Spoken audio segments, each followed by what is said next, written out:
Welcome to Rathalos Watch. Today, I'm going to be rating the visual design of Chatacabra from Monster Hunter Wilds based on a 10-point scaling system that's divided into 4 different categories. Without further ado, let's begin. The 4 categories are Fantasy, Realism, Silhouette, and Originality. Let's dive into the discussion. The fantasy of Chatacabra is quite intriguing. According to Capcom, Chatacabra is a large amphibian that uses the adhesive quality of its saliva to affix stones to its forelimbs, enhancing its attacks. In the trailer, we see Chatacabra licking the ground as it charges towards the hunter, causing significant damage. It also uses its long, sticky tongue to swipe from side to side, preparing for an attack or powering up its next move. If you enjoy battling aggressive and territorial frog-like monsters, such as Chatacabra and Tetranodon, then Chatacabra will be right up your alley.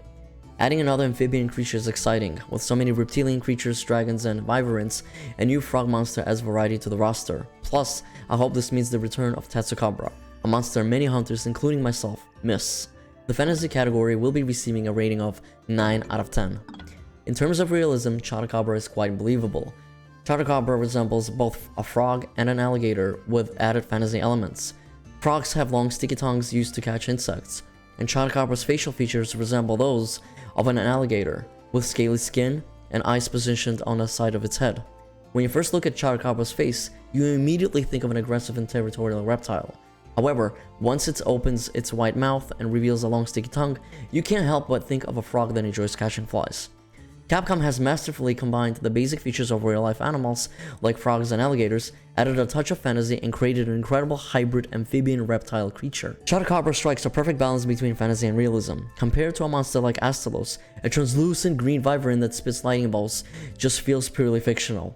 Chatacabra is much more grounded in reality. In my opinion, monsters that are more rooted in reality are far more compelling, and Chatacabra exemplifies that balance perfectly. It's a creature that feels like it could exist on planet Earth while still being fantastical. The realism category will be receiving a rating of 10 out of 10.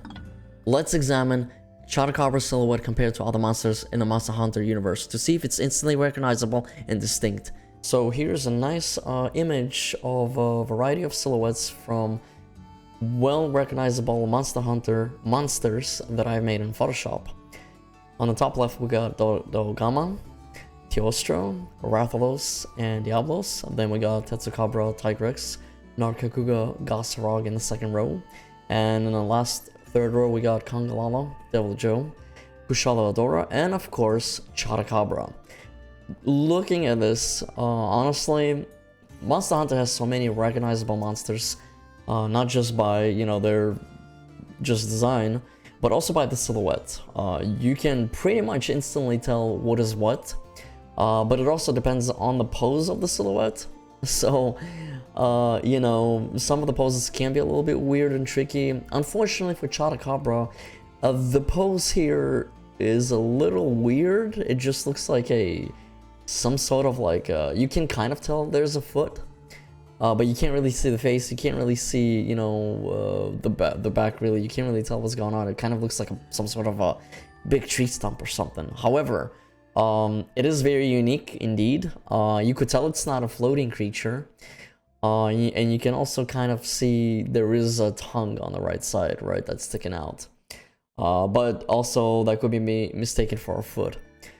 I'm not really gonna judge the silhouette that harshly. I'm sure if there was more of a dynamic pose, that Chatacabra would be very recognizable. So with that being said, I'm not gonna judge it too harshly. I'll probably take off a point, but that's about it. The silhouette category will be receiving a rating of 9 out of 10. How original is Chatacabra compared to other monsters in the Monster Hunter franchise? Creating a new creature for such a big series is challenging due to the existing variety of monsters. The good news is that Chatacabra isn't another wyvern, bird, or dragon. It's an amphibian, as I previously mentioned, a rarity in the Monster Hunter series. Amphibians were first introduced in Monster Hunter 4, which included Chatacabra and its variants, Drill Tusk Chatacabra and Berserk Chatacabra, along with Zamite, Zamchios, and Tiger Stripe Zamchios. Monster Hunter Rise, the 5th generation, introduced Tetranodon, and now Chatacabra joins the ranks in the 6th generation in Monster Hunter Wilds. With only 8 amphibians, 5 of which are unique, Chatacabra stands out. It's distinct from Tetranodon and Chatacabra, which is a positive for the originality. However, if we consider similar features, Chatacabra does share its long tongue idea with Puki Puki and Chameleos. Pookie Pookie is a poisonous monster that uses its tail and mouth to spit out poison and its long tongue to launch long-range attacks against hunters. Chameleons, an elder dragon introduced in Monster Hunter 2, uses its long sticky tongue to steal items from players. Meanwhile, Chatacabra uses its tongue to power up attacks and damage hunters. Is unique in its context. These similarities slightly impact its originality score. The originality category will be receiving a rating of 8 out of 10. In conclusion, Chatacabra's visual design is impressive, earning a final rating of 9 out of 10 and will be awarded a Golden Crown. Thank you all for watching. If you enjoyed this video, please hit the like button and share it with your fellow hunters. Peace out and happy hunting.